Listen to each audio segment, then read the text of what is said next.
आप इतने लोग यहाँ बैठे हो, आपकी आवाज मेरे तक नहीं आ रही अभी तक।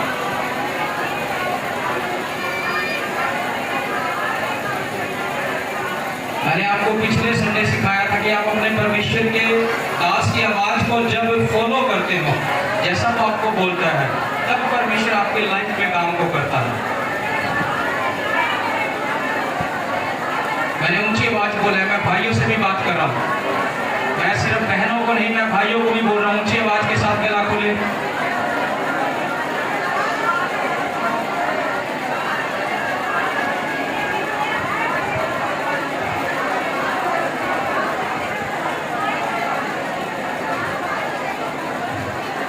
बोलो, आज का वचन मेरे जीवन में 100 गुना फल लेकर आया, मेरे जीवन में 100 गुना फल लेकर आया, और कोई दुष्ट इस वचन को चुराने ना पाए। और इस वचन के द्वारा मैं सुनकर चलने वाला हूँ, प्रभु यीशु मसीह के नाम। बोलो आमीन। तारीफ करें ऊंची आवाज के साथ। हालेलुया। कितने लोग अपनी डायरी और पेन लेकर आए हैं? मैं हर संडे हर हफ्ते बोलता आ रहा हूँ ये बातें कि आप नोट करो, क्योंकि मैं पिछले 2 महीने से आपको वचन की गहराई में लेकर जा रहा हूँ। कितने लोग लेकर आए हैं? डायरी और पेन सभी लेकर आए हैं? हालेलुया। आप नोट किया करो। ये वचन ने अभी आपके पास ये समय है, आपके पास ये मौका है कि आप इतना सीख पा रहे हो वचन के द्वारा। जब आप इनको नोट करते हो, जब आप इनको लिखते हो और घर जाकर भी देखते हो, आपको उतना ही ज्यादा और परमेश्वर के वचन को समझने का एक मौका मिलता है उन वचनों को देखकर। तो इसलिए जो वचन आपके लिए बोला जाए उसको नोट करो। हालेलुया। ऊंची आवाज से हालेलुया, हालेलुया, हालेलुया, हालेलुया। अपने पड़ोसी को बोलो, विश्वास सुनने से और सुनना मसीह के वचन से होता है। ऊंची आवाज से, विश्वास सुनने से और सुनना मसीह के वचन से होता है। अपने पड़ोसी को बोलो, आज का वचन तेरे लिए है, बड़े ध्यान से सुनना। अगर इस वचनों को जो आज तेरे लिए है अपनी लाइफ में लेकर जाएगा तो तेरे जीवन में एक बड़ा बदलाव होगा, प्रभु यीशु के नाम में। हालेलुया। आज मैं आपको बात करने वाला हूँ परीक्षाओं के बारे में। आप नोट कर सकते हो अपनी डायरी में। आज मैं परीक्षाओं के बारे में आपको समझाऊंगा कि एक विश्वासी के जीवन में, एक परमेश्वर के जन के जीवन में परीक्षाएं कब और क्यों आती है और कैसे आती है। Hallelujah, hallelujah. आप नोट करो अपने नोटबुक में, जो भी आपके पास है। मैं परीक्षाओं के 3 स्रोत आपको बताऊंगा। लिखो, परीक्षाओं के 3 स्रोत, यानी परीक्षाओं के 3 मुख्य कारण बताऊंगा मैं आपको। आप मुख्य कारण लिख लो या परीक्षाओं के 3 स्रोत लिख लो कि कैसे एक जन परीक्षाओं में गिरता है, कैसे एक जन परीक्षाओं में जाता है। Hallelujah, hallelujah. अगर आप इन वचनों को, जिनको लिखना नहीं आता वो ध्यान से सुने, जिनको पढ़ना नहीं आता वो ध्यान से सुने। हालेलुया। क्योंकि आज अगर आप इन वचनों को अपनी लाइफ में पूरा करोगे तो मैं बता रहा हूं कभी आप परीक्षाओं में जा नहीं सकते। अगर परीक्षाओं में जाओगे तो परमेश्वर संभाल लेगा। ये आमीन छोटा है। Hallelujah, hallelujah, hallelujah, hallelujah. परीक्षाओं के कितने स्रोत? कितने? नोट करो। परीक्षाओं के 3 मुख्य कारण मैं बताऊंगा आपको। Hallelujah, hallelujah. और एक विश्वासी जो है परीक्षाओं में जाने के बाद बहुत से पाप में गिर सकता है। गुनाह उसकी लाइफ से हो सकते हैं अगर परीक्षाओं में गिरा। बहुत से लोगों के जीवन में जब कोई परीक्षाएं चलती है तो वो ये सोचता है कि मेरे जीवन में अभी तक ये काम नहीं हो रहा है, मेरे जीवन में अभी तक ऐसा नहीं हुआ, मैं इतने साल से, इतने महीने से, इतने दिन से परमेश्वर के पास आ रहा हूं, लेकिन मेरे जीवन में अभी तक ऐसा नहीं हुआ। इन परीक्षाओं के कारण बहुत बार एक विश्वासी पाप में भी गिर सकता है। वो पाप कुछ भी हो सकता है आपकी लाइफ को लेकर। शैतान किसी भी पाप की तरफ आपको घुमा सकता है, चाहे वो पाप आपका नशों का हो, चाहे वो पाप आपको परमेश्वर से दूर करने का हो, चाहे वो पाप आपको व्यभिचार का हो। परमेश्वर की बातों को आपके दिमाग में से शैतान दूर कर देता है जब एक विश्वासी परीक्षाओं में गिरता है। लेकिन सफला वो रहता है जो परमेश्वर के साथ परीक्षाओं में भी बना रहता है। Hallelujah, hallelujah. मैं 3 कारण बताऊंगा कि क्या कारण है जो परीक्षाएं हमारी लाइफ में आती है। पहला पॉइंट नोट करो, संसार में आने वाली परीक्षा। पहला पॉइंट नोट करो, संसार में आने वाली परीक्षा। जो परीक्षा संसार में से आती है, सभी बोलो संसार, संसार। पहली परीक्षा जो है वो संसार हमें दे सकता है। अगर देखो, यीशु मसीह जब इस संसार में आया था, यीशु मसीह जब इस संसार में आया, यीशु मसीह ने एक बात बोली थी कि संसार का मुझ में कुछ भी नहीं है, संसार का मुझ में कुछ भी नहीं है। और यहोवा परमेश्वर को हम बोलते हैं कि वो पवित्र परमेश्वर है। पवित्र, पवित्र क्यों कहते हैं हम परमेश्वर को? पवित्र क्यों कहते हैं? पवित्र शब्द का मतलब है, पवित्र शब्द का मतलब है अलग किया हुआ। पवित्र शब्द का जो मतलब है, नोट कर सकते हैं। कोई पूछे कि पवित्र शब्द, पवित्र वो नहीं है कि हम नहाए, अच्छे से फ्रेश हुए, कपड़े डाले, हम पवित्र हो गए। पवित्र शब्द का जो मतलब है अलग किया हुआ।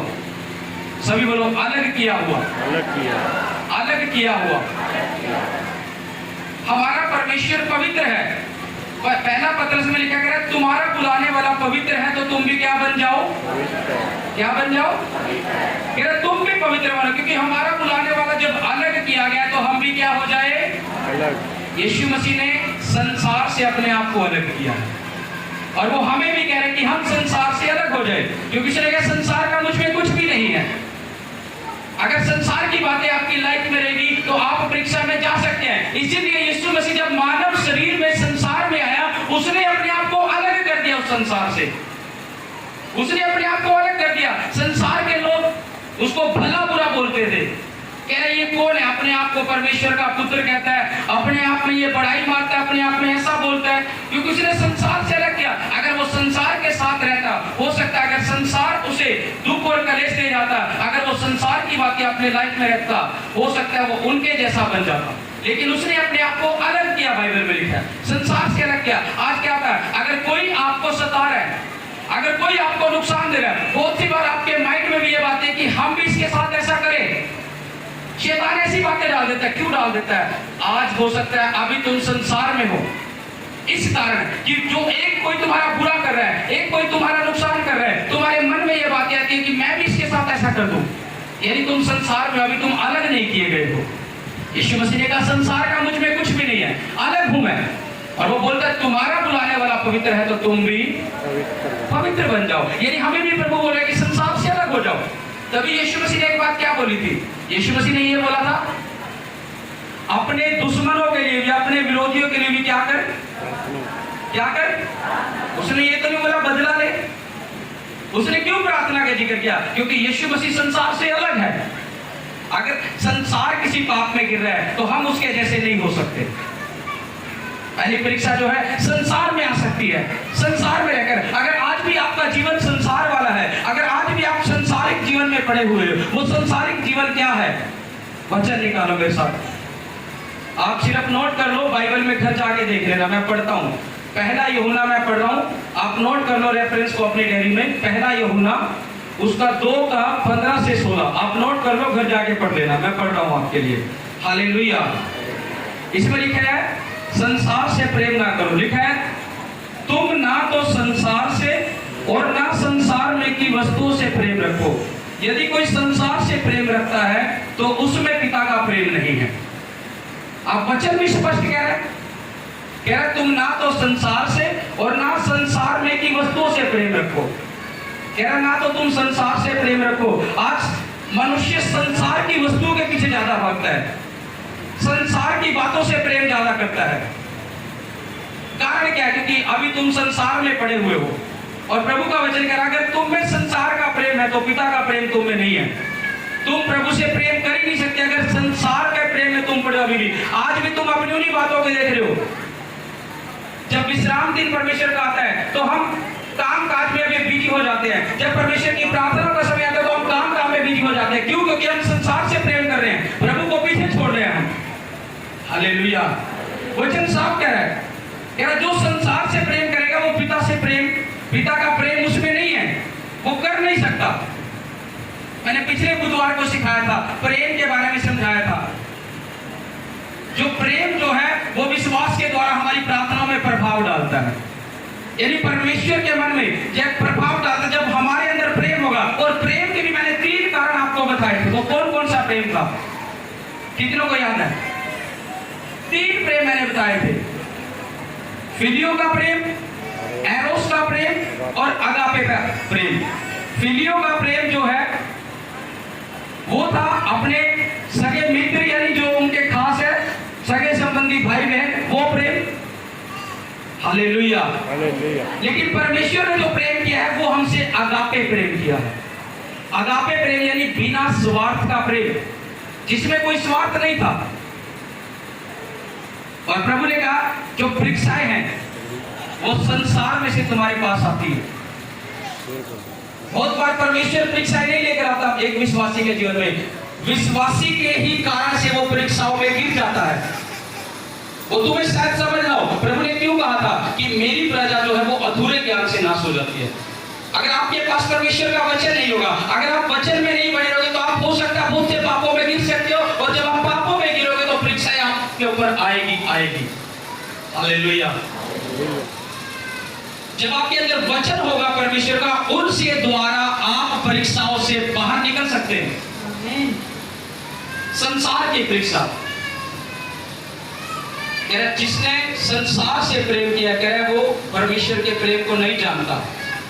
कभी नहीं। अगर हम संसार से कोई भी काम का लालच होगा, हम संगति को मिस कर देंगे, प्रार्थनाओं को मिस कर देंगे, तो हम उसकी ओर दौड़ेंगे। अगर मान लो आपने कोई उपवास का आपने एक दिन ठहरा रखा हो सप्ताह में, और उस दिन किसी सगे रिश्तेदार की, खास की या फ्रेंड की कोई शादी आ जाए, क्या उपवास रखोगे? कितना समझ रहे मेरी बात को? उसी टाइम छोड़ेंगे, उपवास नहीं, मैरिज में जाना। यानी अभी तुम संसार में हो, संसार की वस्तु से प्रेम कर रहे हो। तुम संसार की वस्तु से प्रेम करे तो परमेश्वर का प्रेम तुम्हारे अंदर अभी नहीं है। हालेलुया। अगर जो परमेश्वर ने तुम्हें, जो परमेश्वर का काम है, अगर आप उपवास कर रहे हो, अगर कोई मैरिज भी आ जाए, खास कुछ भी आ जाए, मैरिज में जाओ, डोंट वरी, कोई बात नहीं। लेकिन पहले परमेश्वर के काम को पूरा करो, घर में प्रार्थना करो घंटे, उसके बाद आप जा सकते हो अपने काम को पूरा करके। पहला स्थान किसका है? बाइबल बोलती है पहला स्थान परमेश्वर का है। और परमेश्वर बोलता है कि पौलुस ने अपने वचन में लिखा है, पौलुस ने जो पत्री लिखी उसने लिखा, कह रहा मैं आत्मा से भी सेवा करूंगा और मैं बुद्धि से भी सेवा करूंगा।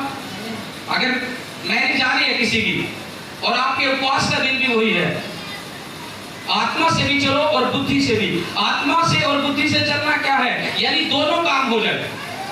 पहला स्थान परमेश्वर को, अगर सुबह जाना है टाइम से उठो, 2 घंटे 2.5 घंटे 3 घंटे पहले प्रार्थना, जो पूरे परमेश्वर को समय आप उपवास में देते हो उतना समय एक ही बार कंटिन्यू प्रार्थना में दो। उसके बाद आप मैरिज में जाओ। ये आप बुद्धि के द्वारा भी चल रहे हो और आत्मा के द्वारा भी चल रहे हो, क्योंकि आप परमेश्वर के काम को पहले पूरा कर चुके हो। कितना समझ रहे मेरी बात को? लेकिन हम क्या करते हैं? हम परमेश्वर को छोड़ देते हैं, संसार के पीछे पहले हो लेते हैं। मैं नोट करूं इस पॉइंट को कि पहला स्थान परमेश्वर का है। और पौलुस ने कहा आत्मा से भी और बुद्धि से भी। और लिखा संसार में जो आने वाली परीक्षा, उसमें लिखा तुम ना तो संसार से और ना संसार में की वस्तुओं से प्रेम रखो। यदि कोई संसार से प्रेम रखता है तो उसमें पिता का प्रेम नहीं है। इसके 16 में लिखा है क्योंकि जो कुछ संसार में है, आप देखो संसार के काम सुनो, जो कुछ संसार में है, प्रभु का वचन कह रहा है जो कुछ संसार में है उसमें क्या है? कह रहा है जो कुछ संसार में है अर्थात शरीर की अभिलाषा, शरीर की अभिलाषा, ये भी संसार के काम है। शरीर की अभिलाषा, आज मेरे शरीर के लिए मुझे ये चाहिए, आज मुझे वो चाहिए, आज मुझे ये खाना, आज मुझे ये पीना, आज मुझे ऐसा करना वैसा करना। ये शरीर की अभिलाषा है हमारी, जो हमारा शरीर हमसे मांग रहा है। हालेलुया। अगर शरीर की अभिलाषा में गए तो आत्मा में मर जाएंगे। वचन कहता है शरीर जो है वो आत्मा के विरोध में है, आत्मा जो है शरीर के विरोध में है। आत्मा आपको बोलेगी कि प्रार्थना में जाओ, शांति में जाओ, फास्टिंग में जाओ, लेकिन शरीर आपको बोलेगा ये काम करो, बुरे काम करो, ऐसा करो, ये खाओ, ये पियो, ऐसा करो। ये सब शरीर की अभिलाषा, ये शरीर के काम है। हालेलुया। ये शरीर के काम है। करे जो संसार के काम है वो शरीर की अभिलाषा, और बोलता है कि आंखों की अभिलाषा, आंखों की अभिलाषा। यानी हम इन आंखों से क्या देख रहे हैं, हमारी आंखें क्या मन कर रही है, क्या देख रहे हैं हम। कहीं ऐसा ना जो कुछ हम देख रहे हो कि परमेश्वर के विरुद्ध पाप हो। अगर आप अपनी आंखों की अभिलाषा में, यीशु मसीह ने कहा यदि तेरी आंख ठोकर खिलाए तो उसको निकाल दे, फेंक दे, काना होकर अपना जीवन जी, ये तेरे लिए भला है क्योंकि तू स्वर्ग राज्य में जाएगा। हालेलुया। अगर आंख बार बार ठोकर खिला रही है, आज शैतान ने इतना ज्यादा इस संसार में इतना ज्यादा पाप फैला दिया। आज आप मोबाइल ऑन करते हो पता नहीं क्या कुछ खुल जाता है। आज ये शैतान ने इतना ज्यादा संसार पे कब्जा करा है। ये सब संसार के काम है। मोबाइल ऑन करते हैं, चलाते हैं, पता नहीं क्या सामने आता है। कि लोग समझ रहे हैं मेरी बात को? ये सब संसार के काम है। अगर आप कुछ भी यूज कर रहे हो, मोबाइल यूज कर रहे हो, कुछ भी यूज कर रहे हो, आप देखो कि कौन सी बात परमेश्वर की ओर से है, कौन सी नहीं है। यानी जो भी चीज है अगर हद से ज्यादा आप यूज करोगे तो वो आपके लिए नुकसानदायक हो सकती है। आंखों की अभिलाषा, यानी वचन में हम ध्यान नहीं लगा सकते, लेकिन मोबाइल हम घंटों घंटों चला सकते हैं। मोबाइल के द्वारा हम घंटों घंटों अपना दिन बिता सकते हैं, लेकिन वचन पढ़ना हमारे लिए एक बड़ी बात लगती है। ये आंखों की अभिलाषा है, जिसके लिए जो ये बोलते हैं कि मैं वचन नहीं पढ़ सकता, लेकिन अगर उसको मोबाइल दे दिया जाए वो मोबाइल में घंटों घंटों बिता सकता है। यानी अभी अगर आपके साथ ये बात है तो आप अभी भी आंखों की अभिलाषाओं में पड़े हुए हो। ये भी संसार का काम है जो आपको परीक्षा में गिरा सकता है। हालेलुया। ऊंची आवाज से हालेलुया। शरीर की अभिलाषा, आंखों की अभिलाषा। यीशु मसीह ने क्यों कहा यदि तेरी आंख ठोकर खिलाए तो निकाल के फेंक दे। यीशु मसीह ने कहा यदि कोई पुरुष किसी स्त्री पर कुदृष्टि डाले और उसे मन में विचार भी कर ले तो वह विचार कर चुका है। यानी ठोकर किसके कारण है? आंखों के कारण, क्योंकि आंखों की अभिलाषाओं ने ऐसा किया। बाइबल में लिखा है जब आदम और हव्वा को परमेश्वर ने बनाया था, जब आदम और हव्वा को परमेश्वर ने बनाया था, प्रथम मनुष्य को, जो पहला मनुष्य आदम था उसको बनाया और उसके संग हव्वा को बनाया, उसकी पत्नी को। उनका पाप में गिरने का कारण क्या था जानते हो आप? उनके पाप में गिरने का कारण क्या था? आंखों की अभिलाषा। हव्वा के पाप में गिरने का कारण क्या था? आंखों की। जब हव्वा ने वो फल देखा, बाइबल में लिखा है उसने देखा, उसने बोला कि ये फल देखने में अच्छा और मन भाऊ है। वो आंखों की अभिलाषा के कारण। वचन पढ़ो उत्पत्ति की किताब में से, उत्पत्ति की किताब में से। हालेलुया। 3:6 देखो इस वचन को, 3:6 सबसे पहला चैप्टर में है,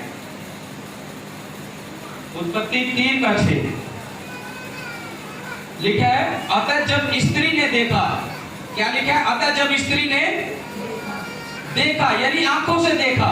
अतः जब स्त्री ने देखा कि उस वृक्ष का फल खाने के लिए अच्छा और देखने में मनभाऊ है। वो किसके द्वारा गिरी? पाप में। आंखों की अभिलाषाओं से गिरी। कैसा कह रहा कि उस स्त्री ने देखा। इस वचन को पढ़ो, उत्पत्ति 3:6। अतः जब स्त्री ने देखा कि उस वृक्ष का फल खाने के लिए अच्छा और देखने में मनभाऊ। अब सुनो, यहाँ पर लिखा है कि आंखों की स्त्री जो है, हव्वा जो है, बड़े ध्यान से सुनो जिस गहराई में मैं आपको लेकर जा रहा हूँ, बड़े ध्यान से सुनो। हव्वा का पाप में गिरने का कारण शरीर की अभिलाषा भी है और आंखों की अभिलाषा भी है। इस वचन में लिखा है स्त्री ने देखा उस फल को कि देखने में मनभाऊ और आगे खाने के लिए अच्छा।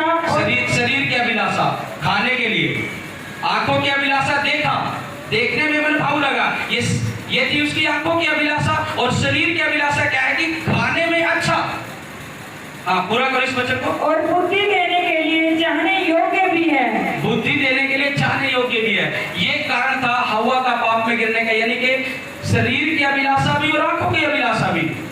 अगर आपकी लाइफ में कोई पाप है, कोई आंख के द्वारा, कोई शरीर के द्वारा, आज आप निर्णय लो कि परमेश्वर इस पाप से हमारे जीवन से दूर कर हमें। और जब आप इन पापों से दूर होगे, आज बहुत से काम आपके क्यों रुके रहते हैं? हो सकता है कोई पाप ऐसा आपकी लाइफ में हो जो आपके काम को आगे पूरा करने ना दे रहा हो। Hallelujah, hallelujah. अगर कोई काम, कोई पाप ऐसा है आपकी लाइफ में, वो आपके काम को पूरा नहीं होने देगा, चाहे आप कितने करते रहो। हमारा परमेश्वर पवित्र है और हमें भी क्या बनना है? और उसकी आशीषें भी पवित्र है और वो पवित्र लोगों पर खुलती है। आमीन। Hallelujah, hallelujah. परमेश्वर ऐसा नहीं है कि आपको नहीं देना चाहता, वो ऐसे नहीं आपकी लाइफ में, आपके परिवार में काम नहीं करना चाहता। अब्राहम की आशीष के बारे में हमने संडे को सीखा। क्यों लेट हुई उसकी आशीष? क्योंकि अब्राहम जो है सिद्ध नहीं था तब तक। जब अब्राहम सिद्ध हो गया, उसके पास बेटे की आशीष खुल गई। परमेश्वर ने कहा, अब्राहम मेरी उपस्थिति में चल और सिद्ध होता चला जा। कह रहा मेरी उपस्थिति में चल, यानी हो सकता है अब्राहम कहीं ना कहीं था पाप में, कोई तो कमी थी उसकी लाइफ को लेकर जो वो सिद्ध नहीं हो पा रहा था। लेकिन जब परमेश्वर ने कहा कि सिद्ध होता जा, मेरी उपस्थिति में चला अब्राहम और सिद्ध होता चला जा, और जब वो परमेश्वर की आवाज को सुनकर सिद्ध होता चला गया, लिखा उसी टाइम इसहाक की आशीष उसकी लाइफ में आ गई। आमीन। Hallelujah, hallelujah. Hallelujah, hallelujah. हमने सीखा कि हन्ना ने कैसे आशीष पाई। यदि कोई पाप के कारण हम उस गड्ढे में पड़े रह सकते हैं। अगर पाप नहीं है और फिर भी गड्ढे में हो तो उस गड्ढे से आप निकल सकते हो बाहर। यूसुफ के जीवन में कोई पाप नहीं था लेकिन गड्ढे में था, निकला क्या नहीं? यस। निकला क्या नहीं? यूसुफ गड्ढे में था। उसके भाइयों ने उसके लिए पलानी गिरी थी, बाइबल में लिखा उसको गड्ढे में भी गिर दिया। कह रहे जंगली जानवर आगे खा जाएंगे। लेकिन यूसुफ का जीवन पाप में नहीं था। उसके भाइयों के मनों में फिर परमेश्वर ने बात करी और उन्होंने विचार किया, नहीं इसको गड्ढे से बाहर निकालो, इसको इस्माइलियों के हाथ हम बेच देते हैं, कुछ पैसा भी मिल जाएगा। परमेश्वर ने उस गड्ढे से बाहर निकलवाया उसको। क्यों? क्योंकि उसके अंदर पाप नहीं था। अगर वो गड्ढे में पड़ा है तो वो गड्ढे से बाहर निकल भी रहा। आज विश्वासी क्या देखते हैं कि मैं गड्ढे में तो पड़ा हूं लेकिन निकल नहीं रहा। कारण क्या है? हो सकता है कोई पाप तुम्हें उस गड्ढे से बाहर निकलने नहीं दे रहा है। अगर पाप अंदर रहेगा तो गड्ढे में पड़े रहोगे। पाप अंदर है तो गड्ढे के ऊपर आपने खुद कवर कर लिया कि आपका कोई रास्ता नहीं है निकलने का बाहर। अगर पाप नहीं है, गड्ढा है, परमेश्वर के दूत आपको बाहर निकाले। आमीन। Hallelujah, hallelujah. यूसुफ को बाहर निकाला, ऊंचे लेवल पर लेकर गया। परीक्षाओं का आना क्यों?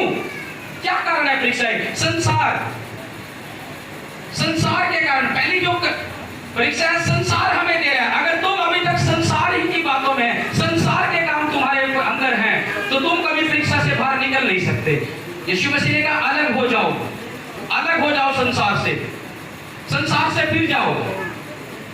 Hallelujah, hallelujah. अगर संसार से बाहर निकलोगे तो तुम कभी परीक्षा में पढ़ नहीं सकते। संसार हमें परीक्षा में लेकर जाता है और परीक्षा में डालता है। Hallelujah, hallelujah. और इसी के मैं पहला यूहन्ना का मैं 5:19 भी पढ़ रहा हूं। आप नोट करो, पहला यूहन्ना 5:19। इसमें लिखा है, हम जानते हैं कि हम परमेश्वर से हैं और सारा संसार उस दुष्ट के वश में पड़ा है। अब ये पहला यूहन्ना 5:19 में लिख रहा है, कह रहा हम जानते हैं कि हम परमेश्वर से हैं और सारा संसार किस में पड़ा है? उस दुष्ट के वश में। दुष्ट कौन? शैतान। शैतान के काम प्रकट हैं, चोरी, चुगली, निंदा, बुराई, व्यभिचार, कृतघ्नता, बहुत से पाप हो सकते हैं, ये संसार के हैं। लेकिन वचन क्या कह रहा है? पहला यूहन्ना 5:19 में कह रहा है, हम जानते हैं कि हम परमेश्वर से हैं, लेकिन सारा संसार जो है वो दुष्ट के वश में पड़ा हुआ है। अपने पड़ोसी को बोलो, हम परमेश्वर से हैं।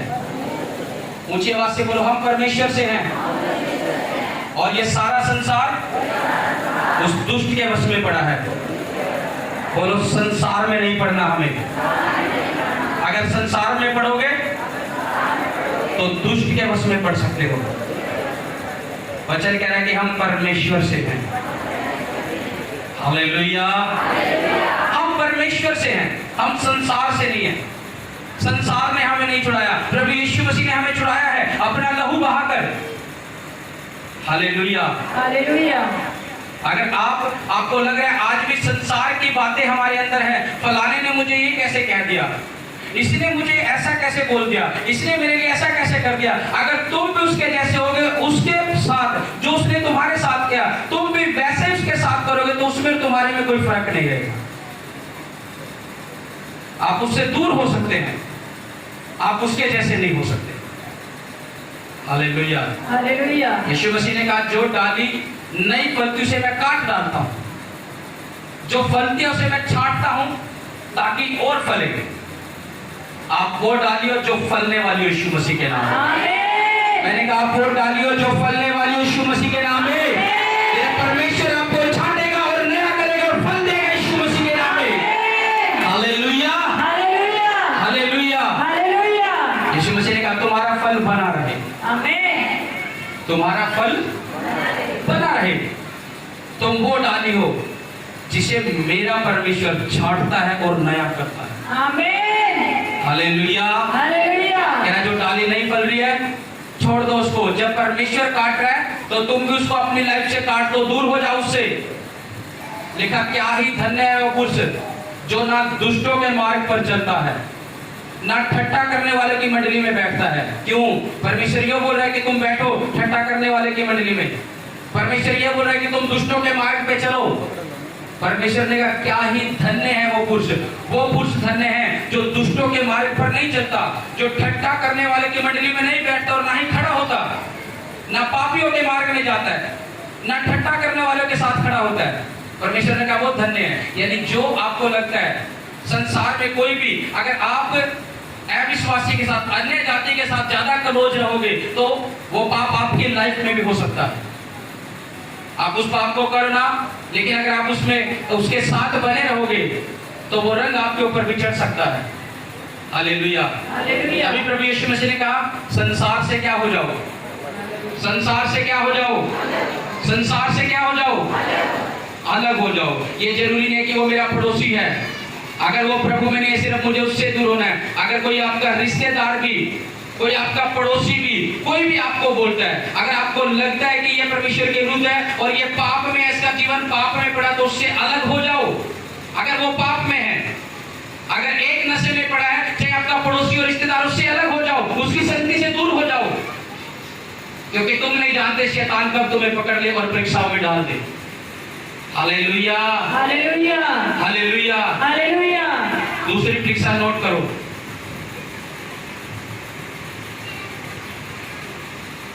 शरीर में आने वाली परीक्षा। दूसरा पॉइंट नोट करो, शरीर में आने वाली परीक्षा। हालेलुया। हालेलुया। और जो शरीर से है उसका बाइबल का अर्थ है शरीर और प्राण की बुरी अभिलाषा है, यानी मन की इच्छा, भावनाएं। हम आज भी एक भौतिक संसार में रहते हैं, इसलिए हमें उनका सामना करना पड़ेगा। हालेलुया। हालेलुया। शरीर में आने वाली परीक्षा। गलातियों की पुस्तक लिखो और उसका 5 का 19 से 21 नोट करो। गलातियों 5 का 19 से 21। हालेलुया। नोट करते जाओ जिनके पास जो डायरी है। दूसरा पॉइंट है शरीर में आने वाली परीक्षा, और गलातियों की पुस्तक उसका 5 का 19 से 21 में पढ़ रहा हूं। लिखा है शरीर के काम तो प्रकट है, अर्थात व्यभिचार, गंदे काम, लुचपन, मूर्ति पूजा, टोना, बैर, झगड़ा, ईर्ष्या, क्रोध, विरोध, फूट, विधर्म, डाह, मतवालापन, लीला क्रीड़ा और इनके जैसे और काम हैं। इनके विषय में मैं तुमसे पहले कह देता हूं, जैसा पहले कह भी चुका हूं कि ऐसे ऐसे काम करने वाले परमेश्वर के राज्य के वारिस ना होंगे। यह है शरीर के काम। शरीर के काम यानी शरीर के द्वारा परीक्षा। अगर आपके जीवन में शरीर की अभी भी आप अपने शरीर पर कंट्रोल नहीं कर पा रहे तो आप परीक्षाओं में गिर सकते हैं। शरीर पे अगर आप कंट्रोल नहीं कर पा रहे अपने, तो आप परीक्षाओं में जा सकते हैं। कितना लोगों को समझ आ रही है मेरी बात?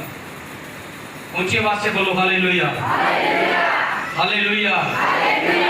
लिखा है 5:19 में, कह रहा शरीर के द्वारा जो परीक्षा आती है, कह रहा शरीर के काम तो प्रकट है, अर्थात वह विचार, गंदे काम, लुचपन, यानी बुरी बातें बोलना, गाली गलौज करना, वह विचार, ये शरीर के काम है।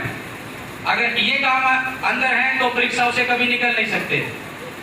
परमेश्वर ने कहा जो तुम पवित्र आत्मा का मंदिर हो, जो मेरे मंदिर को नाश करेगा मैं उसे हालेलुया। अगर आप अपने शरीर को नाश कर रहे हो, पवित्र आत्मा के मंदिर को, शरीर के अंदर जो भी बुरे काम कर रहे हो, परमेश्वर बोल रहा है मैं उसे नाश करूंगा जो मेरे मंदिर को नाश करता है। Hallelujah, hallelujah. कह रहा है कि शरीर के काम तो प्रकट है, अर्थात वे विचार, गंदे काम, लुचपन और मूर्ति पूजा, टोना, बैर, झगड़ा, यानी झगड़ा, बैर, टोना, ये सब काम अगर एक मनुष्य की लाइफ में है, वो श्रापों में जी सकता है अपने जीवन को, वो कभी भी बाहर नहीं आ सकता, वो श्राप उसके ऊपर पड़े रहेंगे। और जब श्राप पड़ते हैं उनको तोड़ने में मेहनत बड़ी लगती है। ये सब काम हमें श्रापों की ओर लेकर जाते हैं, ये सब काम हमें परीक्षाओं की ओर लेकर जाते हैं। तेरा बैर, झगड़ा, टोना, ईर्ष्या, क्रोध, विरोध, फूट, विधर्म, और आगे बोलते हैं डहा, मतवालापन, लीला क्रीड़ा और इनके जैसे और काम है, इनके विषय में मैं तुमसे पहले कह देता हूं, जैसा पहले भी कह चुका हूं, कि ऐसे काम करने वाले परमेश्वर के राज्य के वारिस ना होंगे। अगर आपके जीवन में अभी भी ये काम है शरीर के, अगर आपके जीवन में अभी भी ऐसी बातें हैं, तो कभी भी आप परमेश्वर के राज्य को देख नहीं पाओगे, तो कभी भी आप परमेश्वर की ब्लेसिंग को अपनी लाइफ में देख नहीं पाओगे। क्यों? क्योंकि तुम खुद परीक्षाओं में पढ़ रहे हो, परमेश्वर ने तुम्हें परीक्षा में नहीं डाला है। परमेश्वर तुम्हारे परिवार में परीक्षा लेकर नहीं आ रहा है, परमेश्वर तुम्हारी लाइफ में परीक्षा लेकर नहीं आ रहा है, तुम खुद परीक्षाओं में पढ़ रहे हो, क्योंकि तुम्हारे अंदर ये काम है, विरोध, डहा, फूट, लीला क्रीड़ा, मधवालापन, व्यभिचार, टोना, मूर्ति पूजा, झगड़ा, ईर्ष्या, ये सब काम अगर आपकी लाइफ में है, तो आप खुद अपने आप को परीक्षाओं में लेकर जा रहे हो। परमेश्वर परीक्षा में नहीं डाल रहा है, कोई शैतान परीक्षा में नहीं डाल रहा है, ये तुम खुद कारण हो, जिसके कारण तुम खुद परीक्षाओं में पड़े हुए हो सकता है अभी भी बहुत से लोगों के जीवन में ऐसे काम हो। अगर कोई विरोध आपके जीवन में है, जैसे मैंने बोला, अगर किसी ने बुरा किया, तुम भी उसका बुरा करने में लग रहे हो, तो तुम विरोध कर रहे हो उसका भी, तो तुम उसके जैसे, उसने तो पाप किया, तुम खुद भी पाप में जा रहे हो। हालेलुया, उसने तो पाप किया, तुम खुद भी पाप में जा रहे हो। लेकिन अगर तुम खुद ऐसा कर रहे हो, अगर तुम खुद ऐसा कर रहे हो, तो तुम खुद परीक्षाओं में जा रहे हो। वचन कहता है जो मुझे जानकर पाप करता है, कह रहा है जो दास मेरी आवाज को सुनकर वैसा नहीं चलता, कह रहा वो बहुत मार खाएगा। यानी आपने प्रभु को जान रखा है कि विरोध नहीं करना, झगड़ा नहीं करना, चुगली नहीं करनी, निंदा नहीं करनी, बुराई नहीं करनी, किसी का बुरा नहीं करना, टोना नहीं करना, मतवालापन, व्यभिचार, ये काम नहीं करना। आप सुन चुके हो, यीशु मसीह कह रहा आप सुन चुके हो कि ऐसा काम करने वाले परमेश्वर के राज के वारिस नहीं होंगे।